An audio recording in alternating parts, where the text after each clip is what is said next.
Chapter 11 Storm Cheerily. Lotte trotted off the door and reached for the knob. She tended to force a natural expression even as the gravity of what she had helped do started to weigh down on her. She placed her hoof on the knob and heard a quiet jingle as her shaking hoof touched metal. She raised her free hoof, put on her own to calm her shaking somewhat. She took a deep breath and opened the door. Unsurprisingly, but no less jarring, Shelley stood on her porch and leveled a scowl that seemed like it might very well melt solid steel. What was surprising was that Reddy was sitting behind Shirley. Her presence helped calm Lotte a bit and added great credence to the idea that she wouldn't be spending the evening in jail. Probably. Lotte forced an earnest smile despite the fiery glare that was being leveled at her. Hello, Shirley. Reddy. Lotte said she not played both mirrors. What brings you here this fine evening? She said she didn't sound as natural as possible. Shirley rolled her eyes. Oh, you know, Red and I were just in the neighborhood and she told me so much about you, so I figured I'd just stop by and ask, what the fucking hey? Shirley roared angrily, Lotte's ears flopped down and her calm countenance cracked instantly on the screen. Lotte frankly searched for a response. Why would you want to ask me something like that? Lotte replied, she smiled nervously. Oh, I don't know. Maybe because you helped blow a house in my schoolhouse? Shirley answered as she pushed past Love to help and stormed to the handmaid's home. Love shot a nervous, pleading glance at Rarity and motioned with her eyes for her friend to come inside.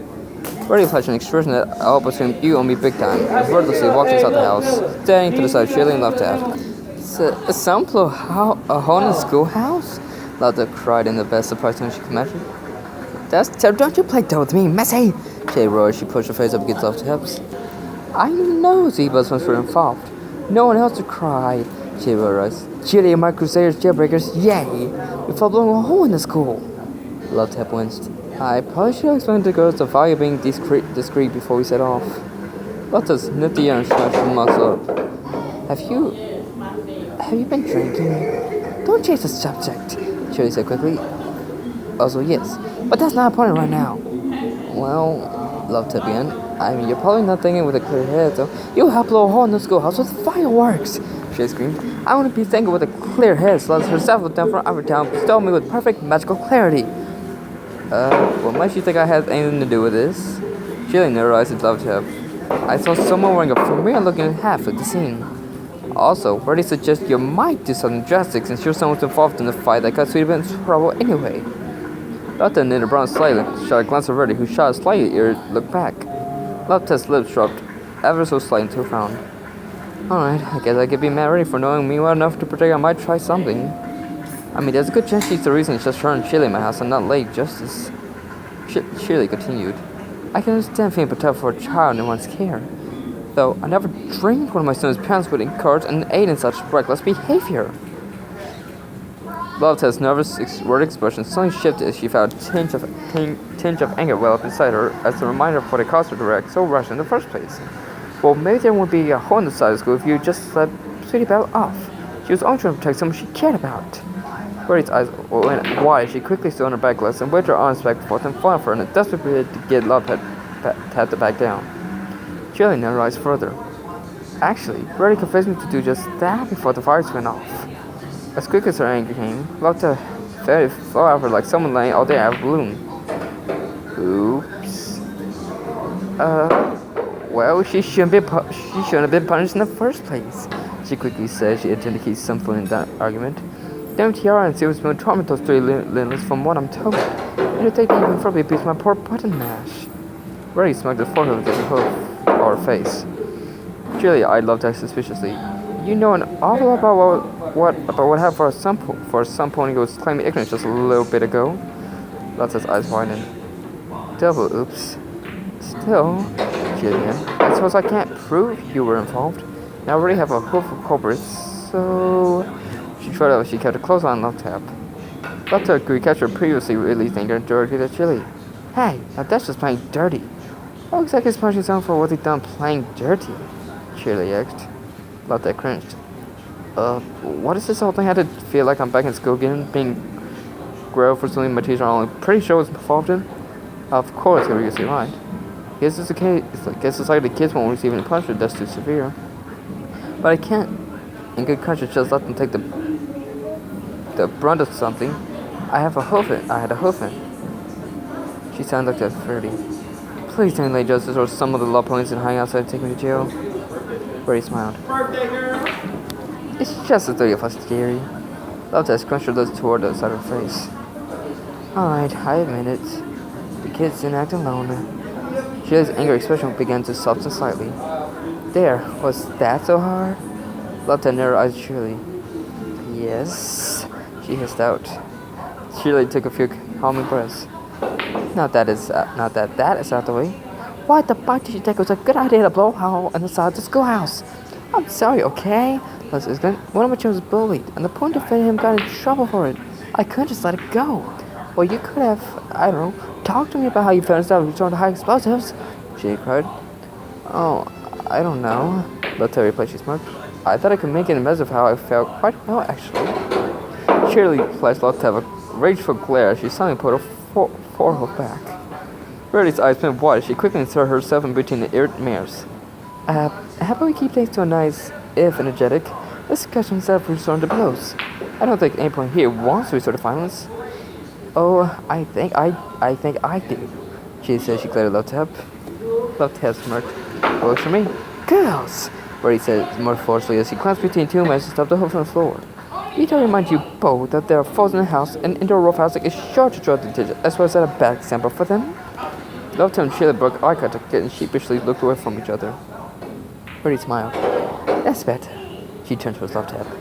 Now, Love Tap, dearie, I'm sure we can all agree that breaking sweeper out the ginger via the use of fireworks on the schoolhouse was a little bit extreme. A little? Shirley exclaimed. Verdi showed Shirley a quick scout that silenced the mayor. Love Tap hopped outside before she replied with a Shirley. Shirley's eyes widened slightly. Well, that was odd. I've never had a parent working as if they were all my students. Maybe she didn't have the best experience when she was in school. Might explain why. Look, I get the whole wanting to defend your kids part of this. I mean, my students mean the world to me. Since you're sorry, I'm sure we can work out something. Love Tap sighed. You're going to make me fix it, aren't you? You and the children, Shirley clarified. Love Tap are defeated and frustrated. Ah! She stared back at Shirley with a grumpy expression. Fine, Verdi smiled. See, isn't that better than going to jail? Marginally, Love Tap said. Only because Bond would be heartbroken if I got hauled off somewhere. Shirley smiled and produced a small white sheet with something scored upon it and handed to Love Tap. Here, this discusses the extent of damages. Love Tap narrowed her eyes at the sheet. This is just a crude sketch of the school with a smoking hole to hold us. Inside the reads, they blow a hole in the fucking school, drawn on a cocktail napkin. Sorry, dearie. Rare. I offered to provide a more suitable meaning for Shirley's recorded damages, but she said she was in the zone. Love Tap cocked an eyebrow. Like a bottle of wine worth into it? She didn't know her eyes. Love Tap. 3 glasses, she qualified somewhat indignantly. She began to trot towards the door. Now, if you'll both excuse me, I have to be at school extra early to supervise repairs. She turned back and Love Tap smiled. See you, and all 4 of the folks there. Love Tap rolled her eyes. Yeah, she quickly murmured. Waking up early, under her breath. Shirley merely smiled as she trotted out the door. Ah! And missed her footing on the porch steps and went toppling to the ground. Love Tap sniggered herself as Freddie poked her head outside with a concerned look on her face. Are you alright, darling? Do you need any help getting home? I'm fine, Shirley declared as she raised herself back to her hoofs and continued woozily walking away from the house. Love Tap trotted over the door and shut it. She turned to Reddy with a thankful look in her eyes. Thanks, Reddy. I kinda lost my head there for a moment. Reddy cocked an eyebrow. When you decided it was a good idea to blow a hole inside school, or when you really put Gain and Chili in your own home? Love Tap's cheeks flushed crimson. Sorry, she said sheepishly. I lost my head a bit when it comes to my children and their friends. Reddy smiled. Quite all right, dearie. Reddy gave Love Tap a very serious look. Still, Shirley is definitely still a bit miffed at what you've done. Love Tap chuckled. You don't say. Quite, Reddy said with a smile. Though I have a feeling she might be a tad more forgiving to children since you were involved. Love Tap gave herself a small smile. Well, I guess it's not so bad then. She looked back at Reddy. I suppose I'll owe you a few bottles of wine and a few lunches. Reddy giggled. I suppose I can accept a few gratitudes for keeping Shirley from running to some pony who would drag you and the children away to answer a few questions. Reddy's smile dropped ever so slightly. Speaking of which, where are the children? I haven't heard a peep out of any of them since I got here. Oh, they're probably all hiding upstairs. Lotta frowned. Gee, I hope Bunstone isn't in the bathtub. Already flashed Love to a concerned look as the two mayors started strutting into the house. You just left your son alone in the bathtub? That's concerning. Love shook her head. Sweetie Belle said she'd clean him. Already stopped in her tracks. That's just more concerning. Love chuckled. That's right. Apparently she's done it before. Really? Ray said in mild disbelief. I guess there isn't a lot of expertise required to clean somebody else. But Sweetie Belle can't even manage orange juice without burning it. Make orange juice without burning it. I mean, I love with all my heart. But you really want to trust yourself in the hands of a clumsy, scabbering filly? Lotta smiled. Relax. They're adorable together, she insisted as she continued walking towards the stairs, already following. And it sounds like cleaning Button is pretty safe compared to some of the other activities she's dragged him into. Rudy tittered. I suppose I can't disagree with you there. The two men strode up to the bathroom and Lotta tried to open the door. The knob held in place and Lotta frowned. Locked. She rapped on the door lightly with her forehoof. Sweetie Belle, Button Mash, are you two alright? That depends. Sweetie Belle stepped out from behind the door. Is Miss Shirley gone? She's gone. Lotta assured. You can unlock the door now. Bun's voice chimed in. Are you being held at Spirit Point and being forced to tell us this? Oh, good question, Sweetie Belle exclaimed. Ready giggled herself quietly. No, sweetie, Lotta assured. Gunpoint, Bun continued. Certainly not. Laser rifle point. Laser rifles don't exist, sweetie, Lotta replied. Magic powered laser rifles? Lotta rolled her eyes. But there are no armed ponies here that are trying to trick me into getting you to unlock the door. What about griffins? Lotta sighed and smoked her forehead against her forehead. There are no armed or unarmed anythings out here that are forcing me to ask to have the door unlocked. Oh, well that was how donkeys turn barefoot combat. I said, I guess you can unlock the door now, Sweetie Belle. The door knob glowed a faint green as a quiet click was heard. Lotta turned the knob and gently pushed open the door. There, he did okay, come. Oh my Celestia! Lotta exclaimed as she glanced inside. What is it? Marie said with concern she poked her in the bathroom. Sweetie Belle's eyes went wide as she saw her sister. Eep! She cried before she plunged herself in the water. I'm Randy. When I shouted from the bathtub. Are you two hiding in the bathroom together? Lotta explained disbelief. Yeah, Mom, Bun replied. Can you come out now? The water's getting cold. Just a second, sweetie, Lotta said. Let me go get my camera, she uttered before turning out the door. Bernie and Bun stared at each other as the pregnant pause slowly began to give birth to an awkward silence punctuated by the odd bubble from the tub. Bun decided to speak up first. So, what's the sitch? Bernie cocked her head to the side. Sitch? Situation. Ah, yes, very clever, Bertie replied. Chili is making you all fix the whole school, including your mother. Oh. Well, I guess that's not so bad, Button said. Bertie nodded. Button, darling, would you be a dinner pull Mrs. out of the water before she drowns herself? Button's eyes went wide. She heaved up for the water. Sweetie Belle, don't do it. You have so much left for her. He quickly pulled Sweetie Belle out of the water. Sweetie Belle gasped for breath and began breathing heavily. Did I get a chemical in my breath? Bun must leaned his head over. I can't tell. Lotta walked in and became wordlessly standing before the two young folks with the camera about the size of one of her forehoofs. Cling! Sweetie Belle raised her flank out of the bathtub. And what about now? Cling! Bun was extending Sweetie Belle's flank carefully. Still nothing. Rats! Sweetie Belle exclaimed. Think of your mementos, dearie? Bertie asked Love-Tab. Love-Tab nodded. Also, Blackmore phone Bun's being really difficult as a teenager. Did you see some of the pics I have of his older brother? Eep! Sweetie Belle cried again and she glanced at her sister once more. She delved back into the bubbly shallows of the bath. Bertie smiled and rolled her eyes. Bun, darling, can you pull my sister's ears out of the water, please? Bun nodded.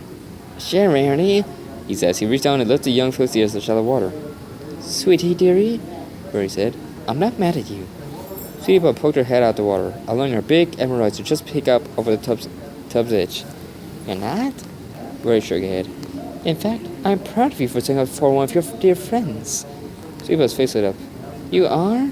She very nice. Her face turned ever so slightly more serious. Just try to defuse these situations with words and not violence next time, okay? I'm fairly certain I'll have to tell Mother and Father if you pummel a couple of foes or shot them with raw magical energy. Tulipa's cheeks turned a slightly pinkish color. Right, she said with a pleasant smile. Here, Lotta said she sat down the camera. Let me rinse you two off and get you dry before you catch a cold. Lotta traveled to the bathtub. Barry smiled at Love Tab. Well, it seems like you have everything well in hoof here. I'll be excusing myself now. Love Tab frowned. Can't you stay for dinner? Barry shook her head. I'm afraid I have a large order I need to get back to. I'll have to take a run check this time. Love Tab smiled and nodded as she began draining the tub water. I understand. I'll meet up with you for lunch sometime soon, alright? Rarity nodded. Of course, dearie. Oh, and Sweetie Belle. Yes, Rarity? Don't stay out too late. You have to be up early to help prepare the home to school. Sweetie Belle frowned. But I didn't even do that, she said squiggly. Rarity smiled and shrugged. Sorry, darling, but I think I smooched over as much as this so I came with Shirley already. Sweetie Belle sighed. I understand. Button smiled and put an arm around Sweetie Belle's shoulders. Sure, Sweetie Belle. At least we'll be able to face the school together. Sweetie Belle blushed slightly as she looked away at Button. Yeah, I guess so, he said with a small smile. In a flash, Lotta picked up her camera once more. Ray chuckled. Oh, I do give Everbloom's good my regards. Love Tap, Button Match, and Sweetie Belle all paused and exchanged concerned glances as they remembered the other pair of fields were also hanging somewhere out of sight. School and Everbloom, she uttered. Right. Do you think it's safe? Everbloom asked, indulging his close toy chest. Can we even risk it? Scootaloo replied. You heard how mad Chili was? Good point. I just hope someone lets us know when the coast is clear. I got some buttons blocked jammed against my flank and I need to go to the bathroom. Really, really bad. Scoot sighed. That's the entire train set jammed in my wings. Hey, Everbloom? Yeah, Scoots? How long do you think we'll be stuck in here? I mean, we're not really stuck. We can leave whenever you want. Well, about that, I tried the lid a few times, and it seems we're actually locked in, so... What? Everyone cried. So anyway, I mean, on the off chance we're stuck in here so long one of us dies, do you think it'd be a good idea to agree whoever is still alive can eat the other one? You know, that way at least one of us should live long to be rescued. Everyone paused. Somebody help us! She cried out. Ouch! Not so loud! Skull cried. I mean, I'm sure we won't be in here long enough that one of us dies. Just, you know, in case we are. Help!